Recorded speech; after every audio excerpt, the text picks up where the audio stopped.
बिस्मिल्लाहिर्रहमानिर्रहीम। मोहतरम नाजरीन, अस्सलाम वालेकुम वरहमतुल्लाहि वबरकातुहू। एक मरतबा हजरत ईसा बिन मरियम अलैहिस्सलाम किसी पहाड़ की चोटी से गुजर रहे थे। उस वक्त इब्लीस उनके पास आया और उसने उनसे कहा, रूह अल्लाह, ये बताओ, क्या तुम्हारा खुदा इस बात पर कादिर है कि अगर तुम उस चोटी से नीचे गिरो तो वो तुम्हें बचा सकता है? हजरत ईसा अलैहिस्सलाम ने कहा, जी हाँ, मेरे रब को ये कुदरत हासिल है। इब्लीस ने कहा, ये बात हक है और आप अपने इस दावा में सच्चे हैं तो आप अपने आप को इस पहाड़ की चोटी से गिरा दें, मैं देखता हूँ कि आपका रब आपको मरने से कैसे बचाता है। हजरत ईसा अलैहिस्सलाम ने महसूस किया कि शैतान लईन उन्हें नाजायज वसवसों में मुब्तला करना चाहता है। उन्होंने उससे कहा, क्या तू चाहता है कि मैं अपने रब की आजमाइश करूं? ये अलहदा बात है, मुझे इस बात का यकीन है कि मेरा खुदा मेरी हिफाजत करेगा। अल्लाह का हर फरमान बरहक है और हमें इसमें शक करने की कोई गुंजाइश नहीं है। लेकिन मैं खुदा की आजमाइश नहीं करता। कुछ दिनों बाद इब्लीस उनके पास आया और उनसे कहा, ईसा अलैहिस्सलाम, तुम तो अल्लाह हो क्योंकि तुम मुर्दे जिंदा करते हो और गैब जानते हो और लोगों को हवायत की खबरें देते हो। हजरत ईसा अलैहिस्सलाम ने उसकी बात काटते हुए कहा, लईन, तू झूठ बोलता है। मैं खुदा का मुस्तजाबुल ताद बंदा हूँ। अल्लाह मेरी दुआएं कबूल करता है और उसी के हुक्म से मुर्दे जिंदा होते हैं।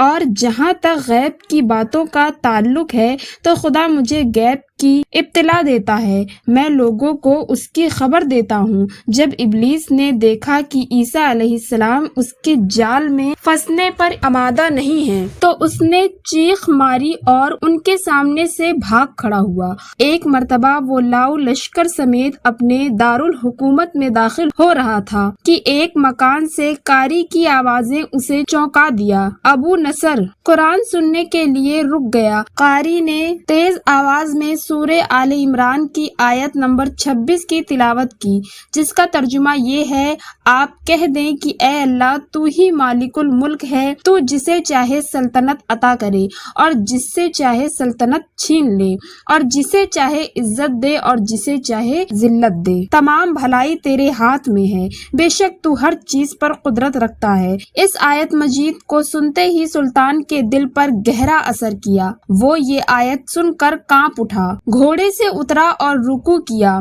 फिर सजदा किया। कुछ अरसा बाद उसकी वफात हो गई। उसके एक दोस्त ने ख्वाब में कारी को देखा कि खुदा ने उसे जन्नत में अजीम मकाम अता किया है। उसने कारी से पूछा कि तुझे ये मकाम किस वजह से नसीब हुआ है? कारी ने जवाब दिया, मैं तो एक बदकार और गुनहगार इंसान था। मेरे नामे आमाल में कोई खास नेकियां नहीं थी, मगर उसके बावजूद खुदा ने मुझ पर खुसूसी करम किया और मुझे ये मकाम अता किया। और खुदा ने मुझसे फरमाया, तूने दुनिया में एक सुल्तान को हमारी अजमत याद दिलाई थी, उसकी वजह से हम आज तुझ पर रहम कर रहे हैं और तुझे बुलंद मकाम अता करते हैं। जी हाँ, अल्लाह ताला का फरमान है, अज़कुरूनी वज़कुरकुम, तुम मुझे याद करो, मैं तुम्हें याद करूंगा। उम्मीद है कि आज की वीडियो आपको पसंद आई होगी। अगर आपको ये वीडियो अच्छी लगी तो इसी तरह की वीडियो देखने के लिए हमारे इस चैनल को जरूर सब्सक्राइब कीजिए। मिलते